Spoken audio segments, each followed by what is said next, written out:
南摩。第三是多杰羌佛说。释法者言62。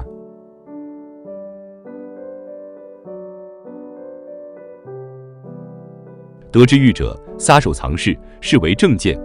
握欲而不舍，皆无手把之于心。天下众或群力如是，人类无何发展也。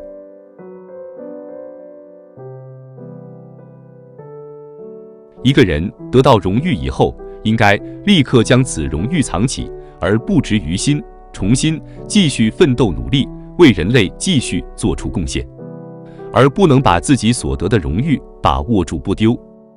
假使把握住不丢，整天躺在功劳簿上生活，即成固步自封，不再谦虚学习，努力奋进，也就不会做出新的成绩。如果天下的所有人都是如此的话，得到一点荣誉就抱着这点荣誉自满了，什么都不做了，再也不去奋斗了，那么整个人类社会就不可能有任何发展了。感谢您的收看，欢迎订阅、按赞、留言及分享我们的频道哦。